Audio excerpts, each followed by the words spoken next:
আসসালামু আলাইকুম, সবাইকে স্বাগতম। প্রিয় শিক্ষার্থী বন্ধুরা, আজকে আমি হিসাব বিজ্ঞান বিষয়ের নগদ প্রদান জাবেদা প্রস্তুত সংক্রান্ত রাজশাহী বোর্ড 2022 সালে যে সৃজনশীল প্রশ্নটি এসেছিল ওই প্রশ্নটির সঠিক সমাধানের চেষ্টা করব। তো সমাধানের জন্য আছে আমি মোহাম্মদ সিরাজুল ইসলাম।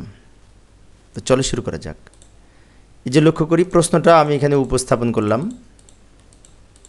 একটু দ্রুত লিখে দিলাম সময় সেভ করার জন্য। উপরে তথ্য আছে, তথ্যের আলোকে ক নম্বরে বলেছে প্রদত্ত বার্তার পরিমাণ নির্ণয় করো। তো প্রদত্ত বার্তা বলতে এই যে পল্লবের নিকট চেক প্রাপ্তি এত টাকার 5% বার্তায় এইখানে যে বার্তাটা সৃষ্টি হয়েছে সেটা হচ্ছে প্রদত্ত বার্তা। যাই সমাধানের চেষ্টা করি। এই যে লক্ষ্য করি প্রদত্ত বার্তার পরিমাণ নির্ণয়, ক নম্বরের উত্তর। তো প্রদত্ত বার্তার পরিমাণ নির্ণয় বলতে এই যে এইখানে 2850 টাকার মধ্যে এই 5% বার্তা বাদ দিয়ে কিন্তু এই টাকাটা দেওয়া, সেজন্য নির্ণয় করার সময় এখানে প্রথমে তারিখ লিখব, লেখার পরে লিখব পল্লবকে বার্তা প্রদান। কিভাবে হিসাব করব? এখন 2850 টাকার উপরে যদি 5% কাটি তাহলে কিন্তু ভুল হবে। কারণটি হচ্ছে এই 2850 টাকার মধ্যে বার্তার পরিমাণ বিয়োগ করা আছে, বার্তা বাদ দিয়ে এই টাকাটা। এখন 100 টাকা থেকে 5 টাকা বাদ দিয়ে যদি 95 টাকা হয় তাহলে এত টাকা হলে কত টাকা, এইভাবে আমরা হিসাব করব। সেজন্য আমাদের এই 2850কে 5 দিয়ে গুণ হবে, 95 দিয়ে ভাগ হবে। এই যে 2850 গুণ 5 ভাগ 95, অর্থাৎ 100 টাকা থেকে ওই 5 টাকা বিয়োগ করে সেটা দিয়ে ভাগ হবে। যদি 10% থাকতো গুণ 10 ভাগ 90, যদি 15% থাকতো গুণ 15 ভাগ 85, এইভাবে করতাম। এটা ক্যালকুলেশন করে আমরা পাবো 150 টাকা, যেটি এই মোট প্রদত্ত বার্তা নামে পরিচিত হবে। ক নাম্বার শেষে খ নাম্বারে বলেছিল 3 ঘোড়া নগদান বই প্রস্তুত করতে। তো যাই 3 ঘোড়া নগদান বই যে তারিখগুলি নিয়ে করতে হবে আমাদের এই যে উপরে লিখে রাখলাম। 3 ঘোড়া নগদান বইয়ের ছক আমরা এইভাবে অঙ্কন করব। এই যে দ্রুত অঙ্কন করে দিলাম। তারিখ, প্রাপ্তিসমূহ, তারপরে নগদ ব্যাংক বার্তা, আবার প্রদানসমূহ, নগদ ব্যাংক বার্তা, উভয় দিকে ডেবিট ক্রেডিট হবে। এবার একটা একটা লিখব। প্রথমে বলছে 2021 মে 1 তারিখ ব্যাংক জমা 80,000, নগদ উদ্বৃত্ত 30,000, দুইটা ডেবিট হবে ব্যালেন্স বিডি বলে। 80,000 টাকা নগদের ঘরে লিখব, 30,000 টাকা ব্যাংকের ঘরে লিখব। বার্তার ঘরে এখানে টাকা নাই। এবার 6 তারিখ ডান দিকে 2021 মে 6 তারিখ। এরপরে 6 তারিখে নগদে পণ্য ক্রয়, তো নগদ টাকা কমবে, সেজন্য ডান দিকে লিখব মে 6 ক্রয় হিসাব। এখন টাকা কত হবে? টাকা হবে 25,000-এর মধ্যে হতে 5% বার্তা বিয়োগ করে। 5% বার্তা হয় সম্ভবত 1250 না কত টাকা হয়। তো 25,000 থেকে 1250 বিয়োগ করলে 23,750 টাকা হয় সম্ভবত, নগদের ঘরে বসবে। অর্থাৎ এখন অনেক শিক্ষার্থীর মনে হতে পারে এই যে 5% বার্তা হিসাব করে 1,250 টাকা হলো, এটা লিখবো না। না, এটা কারবারি বার্তা, সেজন্য এই বার্তাটা বার্তার ঘরে বসবে না, কারণ এটি কারবারি বার্তা। পণ্য ক্রয় বিক্রয় করার সময় যে বার্তা সৃষ্টি হয় এটা কারবারি বার্তা, এটা লিখতে হয় না। এরপরে 9 তারিখ চেকে বিজ্ঞাপন পরিশোধ। এখানে বিজ্ঞাপন হিসাব বলে চেকে যেহেতু পরিশোধ করা হয়েছে ব্যাংকের ঘরে লিখব, এই ব্যাংকের ঘরে। এরপরে 14 তারিখটা কন্ট্রা হবে। কন্ট্রা হলে ব্যাংক থেকে উত্তোলন করলে যাবে হচ্ছে নগদান হিসাব, ডেবিট, ব্যাংক হিসাব, ক্রেডিট। তো ডেবিট দিকে এই ব্যাংক হিসাব বলে নগদের ঘরে টাকা লিখব। আমি আবারও বলছি, লক্ষ্য করি এই 10,000 টাকা দ্বারা নগদ টাকা বৃদ্ধি পাবে, তা নগদের ঘরে টাকা লিখব, নাম লিখব ব্যাংক হিসাব। আবার ক্রেডিট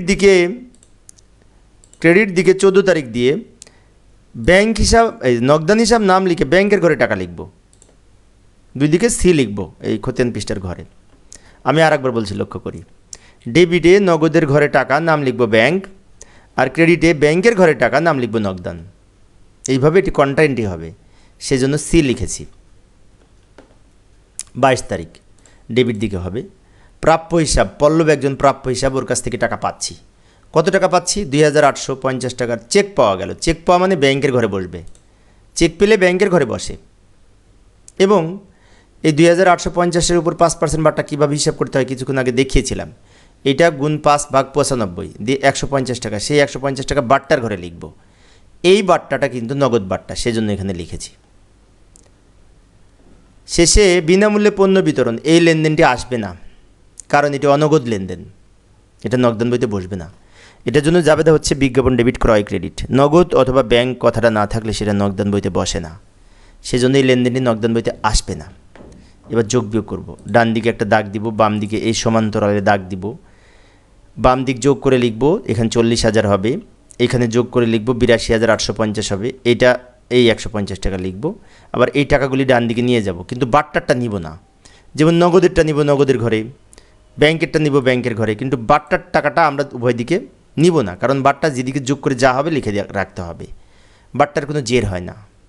এবার এখানে 2টা দাগ দিব, ডান দিকে 2টা দাগ দিব, দেওয়ার পরে ব্যালেন্স করব। এই 40,000 থেকে উপরেটা বিয়োগ করে এখানে লিখব, তাই না? আচ্ছা, তো লিখি, এই যেখানে লিখব ব্যালেন্স সিডি, এই যে এই 40,000 থেকে উপরে 23,750 বিয়োগ করে আমরা পেলাম 16,250। আবার 82,850 থেকে উপরে 2টা বিয়োগ করে এই টাকাটা পাবো 70,850। এটা হচ্ছে ব্যালেন্স সিডি এই মাসের শেষ তারিখ, মে মাসের 31 তারিখ। এবং এই 2টা টাকা আবার বাম দিকে চলে আসবে, বাম দিকে ব্যালেন্স বিডি নামে লিখব পরের মাসের 1 তারিখ, জুন 1 তারিখ দিয়ে। এটা যেহেতু মে ছিল, মেয়ের পরে জুন মাস, তো ব্যালেন্স বিডিতে টাকা বসবে এই যে 16,250 টাকা, নগদের ঘরে লিখব। আর ব্যাংকের হচ্ছে 70,850 টাকা, এটা ব্যাংকের ঘরে লিখব। বাট্টার ঘরে কোনো টাকা নাই, কারণ বাট্টার জের হয় না। এইভাবে আমরা 3 ঘরে নগদান বই প্রস্তুত করতে পারি। তো আবার আমরা এই গ নাম্বারের উত্তরের জন্য, গ নাম্বারে বলেছিল এই যে নগদ প্রদান জাবেদার ছক আমরা এইভাবে অঙ্কন করব। মাত্র 2টা লেনদেন, উপরের 2টা লেনদেন নিয়ে এসে রাখলাম।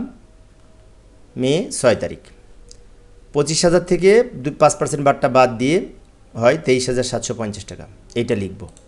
এখানে লিখব ক্রয় হিসাব বলে এই 25,000 থেকে 5% বাট্টা বাদ দিয়ে 23,750 টাকা লিখব।